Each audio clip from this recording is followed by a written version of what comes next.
قومه قال موسى لقومه إن الله يأمركم أن تذبحوا بقرة نعم قالوا أتتخذنا هزوا gaskiya قال أعوذ بالله ubangiji tabaraka wa ta'ala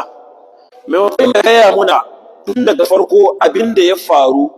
wanda dalilin haka yasa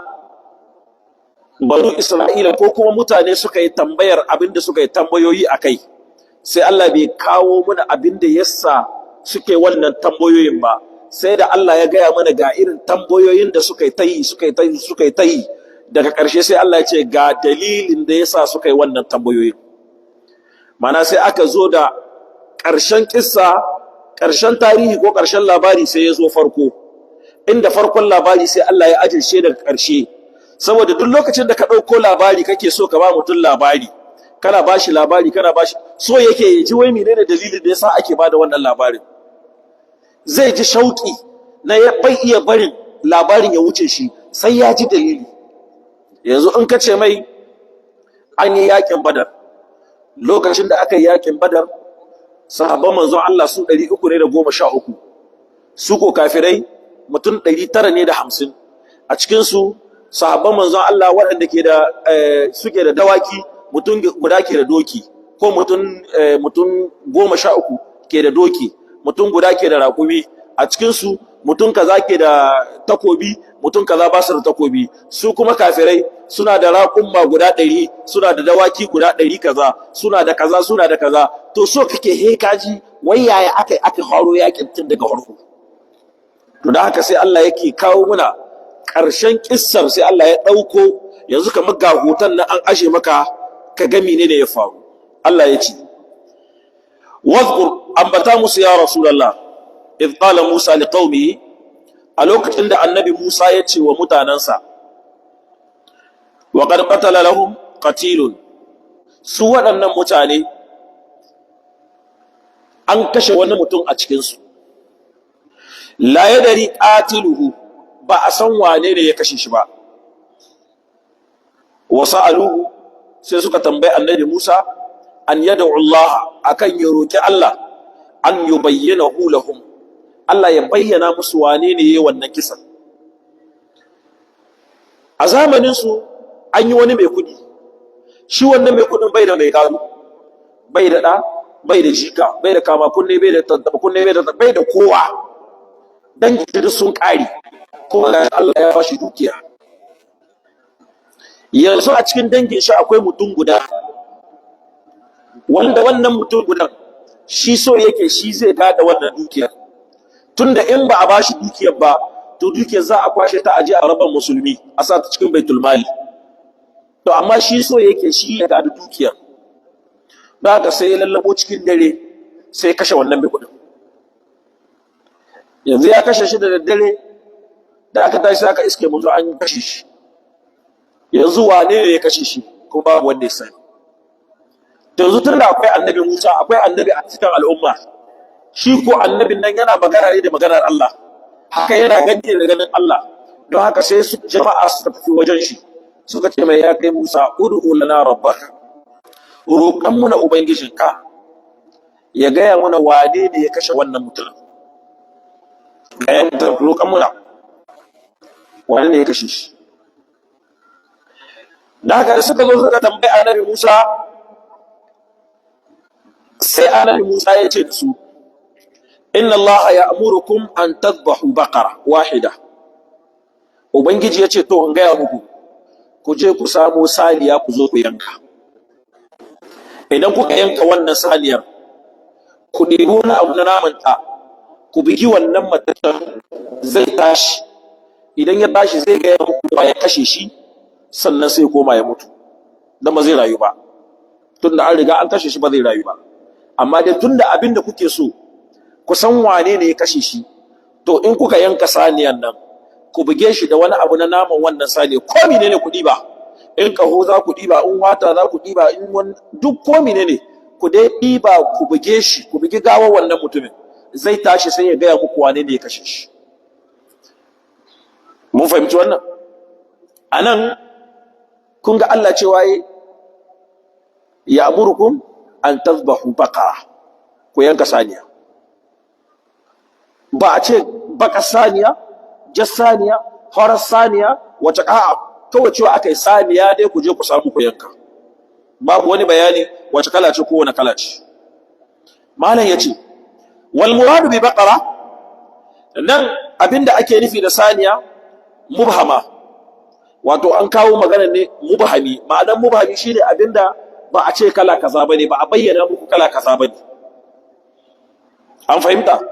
Huwa zahiru siyaq, wannan shine zahirin abinda magana ta zo da shi. Fakanu yakhrujuna min al-uhdati bi dhabhi ayyati baqara. Yanzu sai ga su suna ta shakka, suna tunani to wace irin saniya za su yanka, tunda an ce su yanka saniya. Kama fil hadith, kamar da zo a cikin hadisi, lakin tarattaba ala ta'annutihim nusakh al-hukm al-awwal. To amma saboda ɗiba albarkarsu, domin an ka ce ta'annuti su ne kamar a ce tambaya ta isgili, ko mutum ya maka magana ta isgili, yana maka magana amma isgili ne yake maka. To ba haushe mu sai da hausa sai a ce mata ɗiba albarka. Da mutum ya zo yana irin wannan magana ce, da magana ta ɗiba albarka ce, ba magana ba zai kwani. To su saboda ɗiba albarka ɗin tasu, sai suka da an ce su yanka haniya, wai su yanzu ƙoƙarin saniya su. To dalilin ba su yanka saniyar da Allah ya ce su yanka ta farko tun daga hukuncin zancen ba, sai aka shafe wannan hukuncin na cewa su je su yanka saniya. To yanzu ba ma kowace irin saniya ba, yanzu dole sai an hidda musu kowace kalar saniya ce. Shi ma'ana lakin ala ta'annutihim nusakh al-awwal, sai aka shafe hukunci na farko bitani da hukunci na biyu. Daga nan kuma wasani, hukunci na biyu shi ma sai Allah ya shafe shi bithalith, sai Allah ya kawo hukunci na uku tashdidan alaihim, dan saboda a tsananta musu. Lakin sai dai ala waje irtifa'i hukm al-mutlaq bil kulliyya, an yi haka ne saboda daukewar hukuncin da aka kawo tun daga farko gaba daya. Bara a dauke hukuncin gaba daya, yanzu bara a kawo wani sabon hukunci. Bal mala yace a ala tariqati tafyid, an kawo shi ala tariqati taqayyid saboda a takaita al'amarin, wa takhsisihi kuma a kebance shi shay'an fa shay'an, daga kaza sai kaza, daga kaza sai kaza, ana kebance abubuwa daban-daban. Wa zakara al-qissata, mala yace nan Allah ya ambaci wannan kissa ne litanbihi auladihim, domin a fadakar da ɗiyan banu Isra'ila ga irin ta'addancin da suka yi wa Allah, sannan kuma ga irin sakamakon da Allah ya yi musu. Don haka kuma in kuka yi irin abin da suka yi, to kuma irin abin da ya same su haka kuma zai same ku. Mun fahimci wannan? Allah ya ce, qalu atattakhiduna huzwa. Tunda annabi Musa ya ce musu Allah ya ce ku yanka saniya, sai suka ce ma annabi Musa, ka aza warki ne muke maka? Atattakhiduna huzwa? Shin ka aza warki muke maka dan mun ce maka ka gaya ka roƙan muna Allah, ya gaya mana waye kashe mana mu sai kashe mana mu yanka saniya? Menene alaƙar yanka saniya da kashe mutum? Mu cewa muka ka roƙan muna Allah, amma sai ka zo ka ce mana mu yanka saniya? Atattakhiduna huzwa? Mahzuwan bina haythu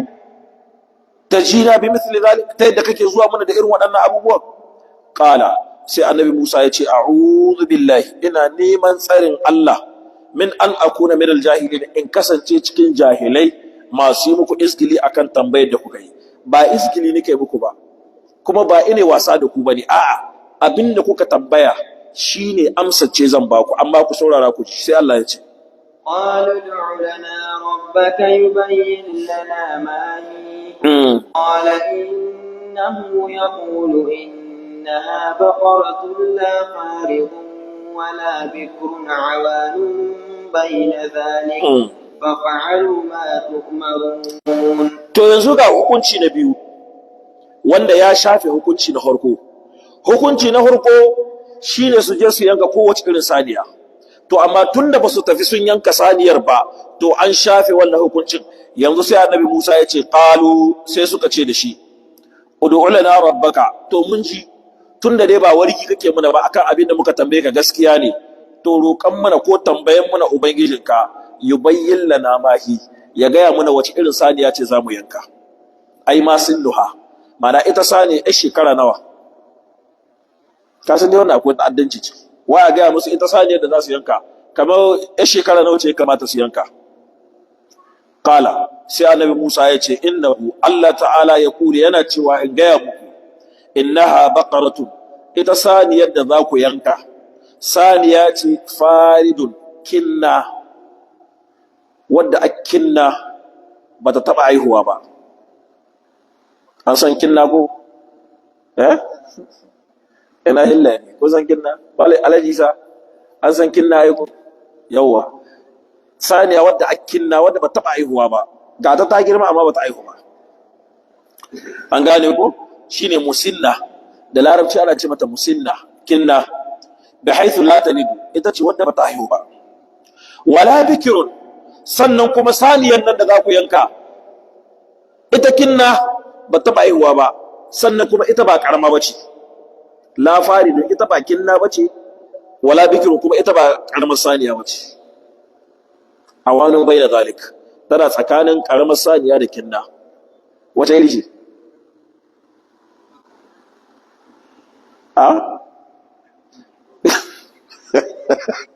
mutu da alalar mai ce ba sha kala ina roba ce ba sha kala na ita bakin na ba sannan ko ba karamar saniya ba tana tsaka-tsakiya ta huta ya karamar saniya sannan ba ta kakkin na ba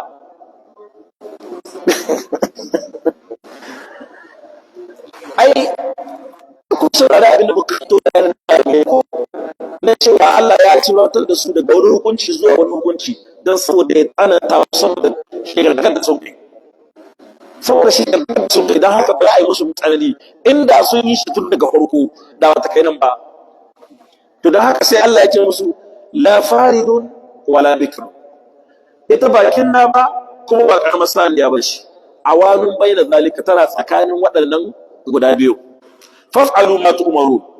annabi Musa yake ku je ku aikata abin da aka umarce ku so aikata ko aikata ba mu ji gaba قال ادع لنا ربك يبين لنا ما لونها قال إنه يقول إنها بقرة صفراء فاقع لونها تسر الناظرين. to an ce musu ita saniyan nan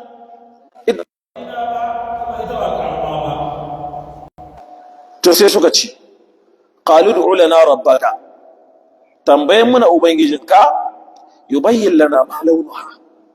ita saniyan nan wace kular ce can shekaru suka tambaya an ga gaya musu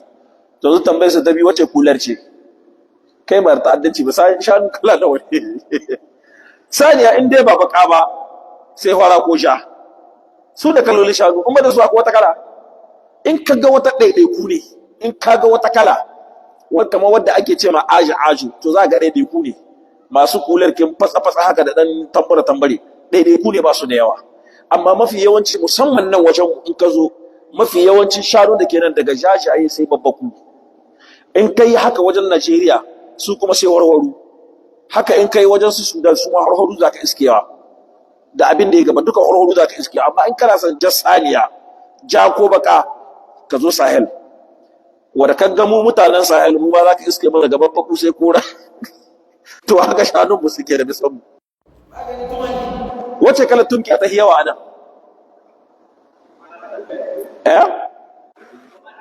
na'am baka da harami aka ce mata aha saniya mai baki da hori aka ce mata Allah na'am ya ce ake waki wace saniya ake ce ma yankan batta akwai dumkiya wacce kala ta ake ce ma yankan batta Alhaji Isa mai baki da hori wanda gaban ta baki bayan ta hori ita ake ce ma yankan batta ba mai baki da hori ake ce mata ba a'a da kaji ba adana ya ce maka dumkiya shi yankan batta ce to mai hori ce da baki to nan in ka zo wajen mu sun yawa,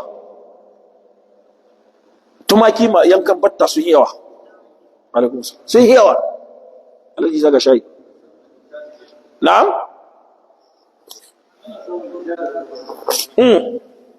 Duka wannan ana ce musu yankan batta saboda kular kinsu ya zan kala biyu. Ba'uda, a'a, ba'uda tumkiya ko ba'udan rago shi ko masu ƙananan kunne. Masu ƙananan kunne, in rago mai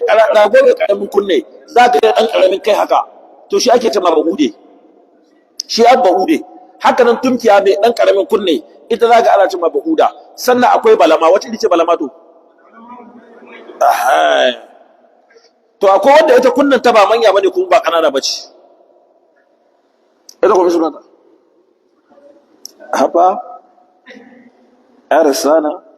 tsakatsakiya. Mun fahimta ko? To su waɗannan ta'addancin su yanzu an ce musu ga saniyar da za su yanka, sai suka ce son suke a gaya musu wace kular ce ita wannan saniyar, menene launin ta, wace kala ce ita wannan saniyar. Ƙala sai annabi Musa ya ce da su, innahu ya ƙulu, Allah ta'ala ya ce in gaya muku ita wannan saniya, innaha baqaratun, saniya ce safra'u, wato fatsa-fatsa shi, kamar ruwan kwaikwai mai haske ba mai duhu ba. An san ruwan kwaiko?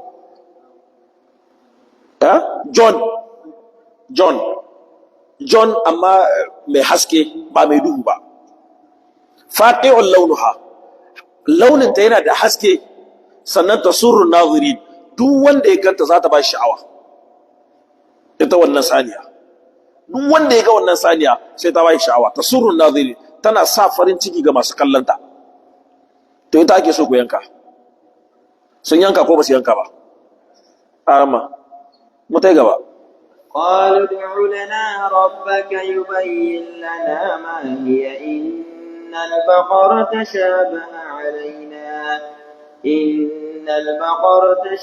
علينا وإنا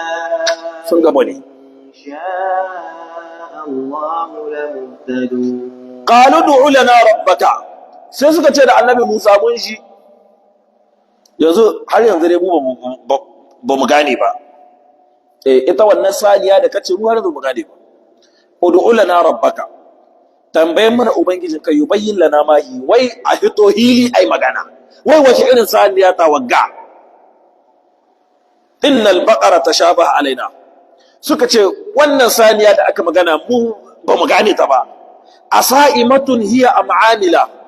shin saniya ce sa'ima wadda azzam na gida ake kiwon ta ba ta aikin komi sai cin abinci kawai, am amila ko kuma a'a saniya ce wadda ke zuwa tana noma tana aiki, ana kiwon ta kuma tana zuwa tana aiki.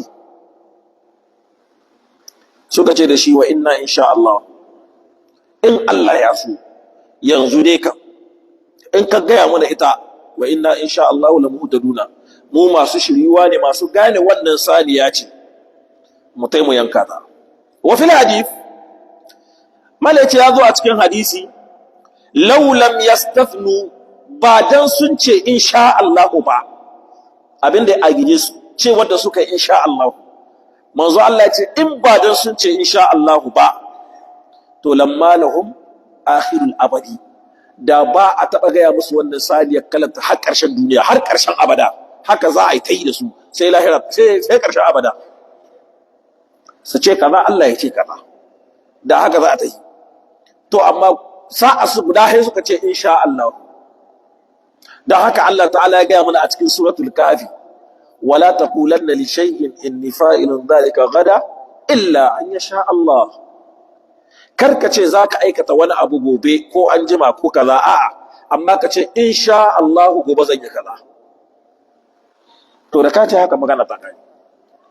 Da haka manzo Allah ya ce in ba dan sun ce insha Allah ba, to da ba a bayyana musu wannan saniya ba ilal abadi har zuwa ƙarshen duniya. Da haka za a yi ta tahiya da su. Ita ko wannan saniya, amma mu tai gaba za a kawo mana labari. Qala sai ya ce me?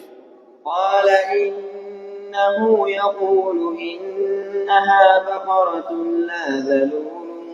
تثير الأرض ولا تسقي الحرث مسلمة لا شية فيها قالوا الآن جئت بالحق فذبحوها وما كادوا يفعلون قال sai Allah ya ce innahu yaqulu annabi Musa ya ce musu Allah yana cewa innaha baqaratu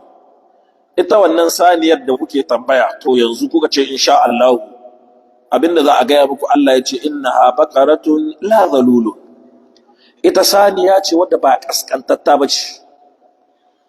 ai ghairu mudallala ba kaskantatta bace ma'ana ba saniya bace wadda ake zuwa ana noma da ita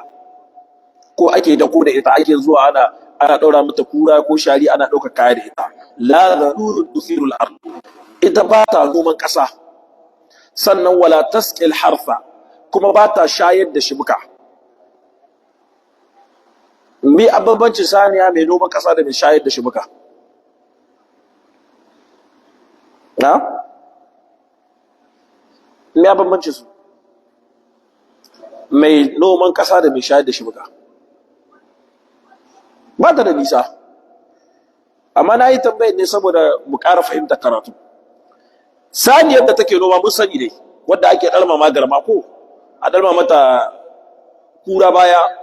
ana tadda ƙasa da ita to hallo kuma akwai saniyar da isu kuma ake ɗaura musu guga suna shan ruwa yalla kun gane wasu za ku ga shanu suke ɗaura ma rijiya in tana da zurhi wasu kuma dawaki abin da raƙumma wasu dawaki to akwai wanda ake zuwa a kai su gona ake forage shi forage ke in aka yi ana sa mai bumba su shanu su a bumba da kansu sai a daura mai abu suna kewayawa ruwan na hitowa suna shiga cikin daji suna shiga cikin gona su ta kewayawa suna ruwan suna bulbulowa suna shayar da shi ainihin shi buka yalla mun gane to shine Allah ya ce la zalulun tuthiru al-ardha wa la tasqi al-hartha ba ta noman ƙasa kuma ba ta shayar da shibuka mun gane ko musallamatu ta kubuta min al'uyub wa athar al'amal babu wani aibi cikin ta kuma ba gurmiya bace ba makamniya bace ba ta da kareren kaho ba ta da yankakkan bindi ba ta da yankakkan kunya ba in kan dibi cikin ta ba ta da wani rashin lahiya musallamatu ta kubuta daga kowane irin aibi lashi ya tafiya kuma ba ta da wani launi wanda zai bata ta launin da a cikinta wanda kan ji Allah ya ce safra'u faqi'un launuha to haka take banda shi babu wani launi gare ta an gane ko qalu sai suka ce al'ana ji'ta bil haqq yanzu kan kawo da gaskiya yanzu ga ga yanzu mun gane sai da take yanzu mun gane yani maqtatil bayan ta wato yanzu na tagata kai bayani wanda yake cikakke fa talabuha yanzu sai aka shiga gari ana neman wannan saniya fa wajaduha inda alfata da aka je saniyar a wajen wani dan sarar abaru bi ummi wanda yake mai ladabi ne mai biyayya ne ga mahaifiyar shi fashtaruha suka siyo wannan saniya bi mil'i miskiha dhahaban abinda kudinta in aka yanka ta tumbinta in aka zubda angon da ke cikin tumbin a cika shi da zinariya shi da kudinta yaya malamba tumbin saniya a cika shi da zinariya a makama talauci dai a sai dai wani abu kuma amma ba dai talauci ba in kuma mutum na son ya talauci to zai yi don in Allah ya ba mutum dukiya mai yawa in bai kyauta bai sadaka to sai ya yi talauci an gane ko amma in akwai abin da ke korar talauci a ce ai wane ya hitar talaka to wannan dukiya in an ka bake ta kan kabar kai da talauci kun yi goodbye a cikin tumbin saniya da zinariya gram nawa za ta dauka ai ba magana gram sai dai ai magana kilogram, sai dai ai magana kilogram ba magana gram ba. Yanzu kaddara za ta ɗauki kilo nawa? Tumbin dai saniya in ya cika da ambo mutum guda bai ya ɗauka shi, ko na ɗauka mutum guda bai ɗauka shi. To nauyin zinariya kun ba ɗaya bane nauyin wannan dattin da ke ciki. Sai ka kaddara a ce misali tumbinta za a cika shi da kilo 200 na zinariya, kaddara kilo 200. Duk gram guda na zinariya yana jika 25, gram guda yana jika 25. Duk kilo guda yana gram 1000 ne, gram 1000 su a kilo guda, sai kai jika 25 so 1000 kilo guda. Yan sai kai wannan so 1000 nan kai shi so 200, ina kaga talauci? Bai to shi ne kudin wannan saniya, shi ne kudinta. Fadhabahuha, Allah ce sai suka je suka yanka wannan saniyar. Amma wa ma kadu yaf'aluna li ghila'i thamaniha, ba su so yankawa ba, amma babu yanda za su, dole sai sun yanka saboda tsadarta tana da tsada, dan kan gaskiya ta yi tsada. To amma kuma dole sai an yanka, tunda so ake sai an gane waye kashe shi. Shi ma wani darasi ne Allah yake so ya koya, ya nuna muna a wannan wurin. In kaga Allah ya abun shi bar shi, in Allah ya ce ma kaza ne, biyar Allah ya ce ka baka lahiya, kakka take ta kwanto kai ka gani. Da haka Allah ya ce la tasalu an ashiya a in tubda lakum,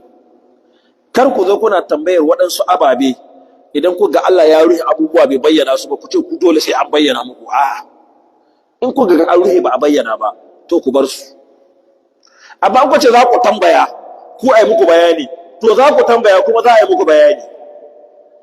In aka yi muku bayani kuma abin da ya biyo ba yanzu wannan ruwan, wannan shi kuma yanzu ya shayi. Wa fil hadith, ya zo a cikin hadisi mala yace walau zabahu ayyi baqaratin kanat, da tun farko sun samu kowace irin saniya suka yanka, la ajza'atuhum, da ta ishe su. Walakin shaddadu ala anfusihim, sai dai sun tsananta makawunan su ne, fashaddada Allahu alaihim, dan haka su ma sai Allah ya tsananta musu. Tun daga farko da aka ce su yanka saniya, inda sun je sun nemi kowace irin saniya sun yanka da an wuce wurin. Amma tun da suka shiga tambayoyi sai an gaya musu wace saniya ce, yaya kalata take, yaya take, ya kaza ya kaza, to da haka su ma dole Allah ya tsananta a gare su. Allah ya ce wa if qataltum nafsan fadara'tum fiha wallahu mukhrijum ma kuntum taktumun. To kaga ga inda farkon kissa yake nan ne farkon kissa. Allah ya ce wa in qataltum nafsan, ku tuna lokacin da kuka kashe wani mutum daga cikinku, kun kashe mutum a cikinku, fadara'tum fiha, sai kuka zo kuna husuma, kuna garrama, kuna nema wai wani ne kashe wani. Ai kaga nan ne farkon kissa, wannan shi ya kamata a fara kawowa. Allah ya ce wa in qataltum nafsan fadara'tum fiha wallahu mukhrijum ma kuntum.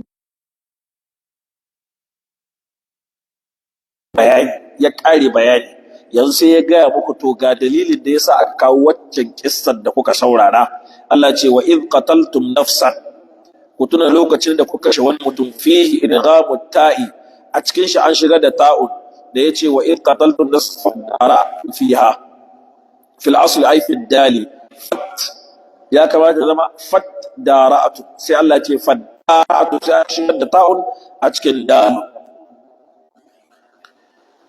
Wallahu mukhrijun, shi Allah shi kuma muzhirun ma kuntum taktumuna min amriha, Allah mai fitar ne ya bayyanar da abin da kuka boye na kashe wannan mutumin da kuka kashe a cikin ku. Allah shi zai bayyana wanda ya kashe shi. Wa hadha i'tiradun huwa awwal qissa, malai ce wannan shine an i'tiradi, kenan wannan an bijiro da wani abu alhali wannan shine farkon wannan kissa. Allah ya ce فقلنا اضربوه ببعضها كذلك يحيي الله الموتى ويريكم آياته لعلكم تعقلون. Allah ya ce faƙulna sai muka ce da ku idribuhu ku biki wannan mataccen bi ba'dha da wani sashe na naman wannan saniyar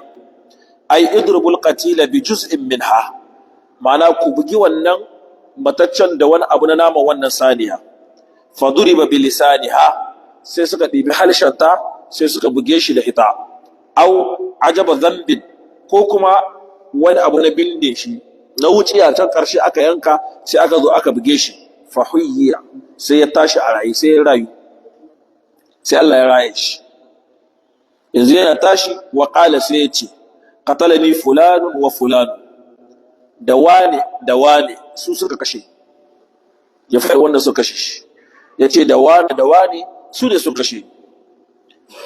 Libnai ammihi, su ko waɗanda suka kashe shi ɗiyan ɗan uwan shi ne, ɗiyan ammin shi, ɗan uwan mahaifin shi, to ɗiyan shi su suka kashe shi. Wa mata muharraman lil mirasi, sai ya mutu ya koma mataccen shi, su kuma waɗancan da suka kashe shi an ka haramta musu ne gado. Tun da dama kun san shi gado, wanda ya kashe wani kashe shi to bai gado shi, ko ya kashe mutum ɗa ya kashe uba ne don uba ne na da kuɗi, to an ka gano ɗan shi ya kashe uban to bai da gado. An gane ko? Domin waɗanda ba su da gado shidda, ish laka rizqun. In aka ce a fassara kalma ish rayu, laka kana da rizqun arziki, to waɗannan kalmomin guda harufan guda shidda, kalma uku kenan, ish da laka da rizqun, su ake rabawa mutum shidda kenan. Ish wani harafi ne a farko? Ainun. To ainun shi kuma malamai suka ce adamu sabiki fil mauti, adamu as-sabiki fil mauti. Da ɗa da uba suna tsaye cikin mota, ai suna gadon juna ko? In uba ya mutu ɗa sai ya gade shi ko? In ɗa ya mutu uba da dare sai uba ya gaje shi ko? To yanzu sai suka mutu, suka yi accident sai suka mutu. Yanzu da aka zo wani ga mutu a cikinsu, ha? Babu wanda ya sani. Mu dai ba mu san wani riga mutuwa ba, misali mu da muka zo sai a bincika wayanda kenan wani riga mutuwa, sai a misali sai a ce ɗa shi ya riga mutuwa, to an ka zo rabon gadon ɗa duk da uban shi ma ya mutu sai an hidda mai nashi rabo, saboda ɗan ya mutu kafin shi ya mutu. An gane ko? Haka in uba ne ya mutu kafin ɗa ya mutu, in an ka zo rabon gadon uban sai a hidda ma ɗan, saboda uban ya mutu kafin ya mutu. Amma da aka zo sai aka iske su sun mutu, kuma ba a san wane ne ya riga mutuwa ba, don a iske su matace, to dukkan su babu gado tsakaninsu. Uban bai gadon ɗan, ɗan bai gadon uban, saboda gudun ka a afka cikin haƙƙin wani a ba wani. An gane ko? Adamu sabiki fil mauti, a rasa wane ne ya riga mutuwa, ko shakku sabiki fil mauti, ana shakka wane ne ya riga mutuwa. Shine kenan ainun adamul istihlal, shine ne ni kuskure wurin fadi. Ainun abin da yazo adamul istihlal, aka ce adamul istihlal shine rishin kokawar jinjiri. An haifi jinjiri bai yi kuka ba, bi kenan bai zo da rai ba ko, to bai gado. Na biyu shine shakku sabiki fil maut, wanda da kawo yanzu a rasa wane ne ya riga mutuwa. Sai na uku shine li'an, ɗan tsinuwa, ɗa na tsinuwa, mace da miji ga su da ɗa, amma nawaye ɗan, shi uban ba ɗan shi ba ne, ita ta ce ɗan shi ne, shi kuwa ya rantsuwa ya ce ba ɗan shi ba ne, babu gado tsakaninsu. Ɗan bai gadon uban, uban bai gadon shi, babu gado tsakaninsu. sannan na hudu shine kufrun, kafirci. Idan ɗa yake kafiri uba ne na musulmi to dan bai gadan uban, dan kafiri bai gadan musulmi kamar yadda musulmi bai gadan kafiri. Kenan in daga cikin su akwai wanda a kafiri to wani bai gadan, ba su ga babu gado tsakanin su. Sannan riqul, bauta,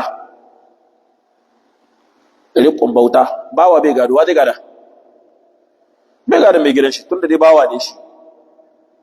An gane ko? Na ƙarshe na shida shine zina, ɗan zina wanda ake cewa ɗan shege ko? Bai gada uban, sai dai gaduwa. Zai gadu washi, ita washi zai gade ta, don ita washi ce ita ta aihe shi. Amma uban ya an haife shi ne, ko da shi ya aihe shi, to amma haihuwar ta zo ne kayan wadda ba washi ce ɗan gaba ga fatiha. Ɗan gaba ga fatiha. An samu accident da tarabai, sai zo tun ba a yi fatiha ba, to babu gado tsakaninsu. Mun fahimci wannan? To wannan su ne waɗanda ba su gado mutum shidda. To su waɗannan, tun da sun kashe wannan ɗan uwan mahaifin nasu, to su ma ba za su gade shi ba. Ashe hana gadon ba a kanmu ne an ka fara hana wannan gado ba, tun can zamanin ma akwai hana gado ga wanda ya kashe wanda zai gada. Da haka in mutum ya kashe wanda zai gada don ya ci gado ne, in an ka gano shi ya kashe shi to babu gado a tsakaninsu. Akwai magana ne? Na'am. Ya ce me? Na ne muke? Fakul ladribu bi ba'd ko? Kadhalika yubayyinu Allah, kadhalika yuhyi Allahu al-mauta. Kamar yadda ko ga Allah ya raya wanga mutanen da an ka kashe shi yanzu, Allah ya raya shi dan ya faɗi wane ne ya kashe shi, to haka kuma Allah yake rayar da waɗanda suka mutu a gobe alkiyama. Kadhalika yuhyi Allahu al-mauta wa yuriikum ayatihi. Allah yana yin wannan ne dan ya nuna muku ayoyinsa, ai dalail qudratihi, dalilai akan kudrarsa, la'allakum, domin ku ya ku bani Isra'ila ta'qiluna, ku hankalta, ai tadabbaruna, ku yi lura anna al-qadira ala ihya'i nafsin ba'da mautiha, lalle wanda yake da iko na ya raya rai bayan mutuwarta, qadirun ala ihya'i nufusin kathira, yana da iko akan ya raya rayuka da yawa. Don haka fatu'minu, ku yi imani bi irsali rasulin min al-ummiyina, ta yadda Allah ya aiko wani manzo daga cikin mutane ummiyai al-arab wanda suke larabawa ne, fatu'minu, sai ku yi imani. Allah ya ce thumma qasat qulubukum min ba'di dhalika fahiya kal hijarati aw ashaddu qaswa wa من الحجارة لما يتفجر منه الأنهار وإن منها لما يشقق فيخرج منه الماء وإن منها لما يهبط من خشية الله وما الله بغافل عما تعملون. الله يقول ثم قست قلوبكم. Duka wannan bayanin da Allah ya yi ma waɗannan mutane, amma da ƙarshe Allah ya ce sai zuciyarsu ta ƙeƙashe, ta bushe. Ainihin Yahudu, su Yahudawa, ai salabat an qulubil haqqi, ta subuta akan karɓar gaskiya, min ba'di zalika, bayan al-mazkur, abin da an ka ambata musu, min akhbarikum al-madiya, na daga labarukan ku wanda ni gabata, allati la yumkinu li ahadin an ya'rifaha, wanda bai yi ma wani mutum ya san wannan labari illa bi wahayin min Allah, sai da wahayin Allah. Wanga labari in ba da muka karanta a cikin alkur'ani ba, wai sai ya kawo wanga labari, wasan shi balle ya ba da shi, kaga babu wanda ya san shi. Amma da yake Allah ya kawo mana shi a cikin alkur'ani, yanzu mun san shi. To duk da wannan labarin da aka ba su, ga abin da ya faru tun daga can baya, tun daga waɗancan ni'imomi na farko har zuwa nan, Allah ce he zuciyarsu ta ƙara kashewa, ta bushe, fahiya kal hijaratu, Allah ya ce zuciyar ta bushe kamar dutse, aw ashaddu qaswa, kai Allah ce hatta hima dutse bushewa. Ka san ko wannan zuciya ta bushe, zuciya ta bushe hatta hi dutse bushewa. Me yasa Allah ya ce ta hi dutse bushewa? Allah ya ce wa inna min al hijarati, domin ana samu da cikin duwar wasu lama yatafajjaru minhu al-anhar zaka ga wanda ruwa yake hitowa daga cikin sa a samu korama zaka ga duci nan kuma ga korama cikin duwaci tara ruwa na gudu an gane ko wa inna minha haka nan kuma daga cikin duwaci ana samun lama yashaqqaqu ducin da yake tsagewa fa yakhruju minhu al-ma kaga ruwa ya fito daga cikin sa wa inna minha Allah ya ce hallo daga cikin duwatsu ana samu lama yahbitu ducin da yake fadowa ay yanzulu min uluwin yake fadowa daga sama ila asfali zuwa ƙasa min khashiyatillahi saboda tsananin tsoron Allah duci ya fado saboda tsoron Allah ya duci ya fado amma su ga su duka wanga bayani da aka yi musu bai sa dukatan sun yi tabshi ba sai ma ƙara kekashewa da bushewa dai suka yi mala ya ce wa qulubukum la tata'athar amma ku ga zukatanku babu wani tasiri da suke samu wala talinu kuma ba ta yin tafshi wala takhsha sa'annan babu tsoron Allah a cikin ta ka Allah ya ce wa mallahu bi ghafil ya ku mutane ku sani Allah bai kasance mai rabkana ba mai mantawa amma ta'maluna ga abin da kuke aikatawa wa inna ma yu'akhirukum sanu dai kawai Allah yana jinkirta muku ne li waqtikum zuwa lokacin ku idan lokacin yayi sai Allah ya kama mutu domin shi yace inna rabbaka labil mirsad kole shi yayi birin keduwar shi ya duk abin da zai aikatawa a rayuwar duniya sai mutuwa ta zo ta dauke shi sai ya je ya gaba da Allah idan ya zo ga Allah ya zo lahira in ya zo lahira Allah ya gyara ƙasa wannan ƙasar da muka yi tahiya a cikinta mun kai zunubi da yawa sai a kwashe ta sai a kawo wata ƙasa sabuwa sai a shimfiɗa idan aka shimfiɗa wannan ƙasar sai Allah ta'ala ya ce ya ma'sharal jinni wal insi in istata'tum an tanfudhu min aqtaris samawati wal ardi fanfudhu in hal kuna ganin akwai inda kuka iya tsere ma Allah a cikin wannan ƙasa don ku je ku buya Allah ya ce fanfudu ku je ku buya la tanfuzuna illa bisultan Allah ce babu wanda zai iya tsere ma Allah ya je ya buya sai in ya zo ma Allah da wani dalili da wata hujja Allah kai mana mai kyau don haka shi ubangijinka anna Allah ta'ala lalle Allah madaukakin sarki bil mirsad yana nan a madakata li haula'il qasiyati qulubuhum ga waɗanda zukatansu sun ka bushe yuhsilahum a'malahum Allah ta'ala zai kilge musu ayyukansu hatta yujazihim biha har akai radda Allah zai sakanka musu wannan ayyukan fil akhirati a ranar lahira wa ba'da an da'a al-yahuda ila al-islam bayan da Allah ya kira yahudawa zuwa ga musulunci wa zakarahum bi kulli ma fihi kuma ya ambata musu ga dukkanin abin da yake cikin sa talqiful liqulubihim domin tausaya wa zukatansu li yu'minu dan su yi imani fa abau amma suka ke yin imani iltafata siyaqu ila almu'minin Allah zai juyar da magana zuwa ga mu'minai mubayyanan yana mai bayyana musu annal yahuda lalle su yahudawa lan yu'minu ba za su yi imani ba bima jaa bihi muhammadun sallallahu alaihi wasallam ba su taɓa yin imani da abinda annabi sallallahu alaihi wasallam ya zo da shi wa sababu zalika dalilin wannan faqala sai Allah ya ce nan za mu kwana sai karatu na gaban Allah ya kai mu sai mu tashi mu ji me yasa yahudawa ba za su yi imani ba me yasa ba za su bi Allah ba abinda muka karanta ya zama daidai Allah ya ba mu ladaci wanda yake na kuskure ne kuma Allah ya gafarta mana Allah ya iya muna ga abinda ba mu iyawa Allah ya taimake mu da taimakon sa ya ba mu lafiya da zaman lafiya zauna da kasan mu lafiya ya mu na jagoranci cikin al'amura ga baki daya subhanakallahumma bihamdika nashhadu an la ilaha illa anta nastaghfiruka wa natubu ilayka wassalamu alaikum wa rahmatullahi wa barakatuh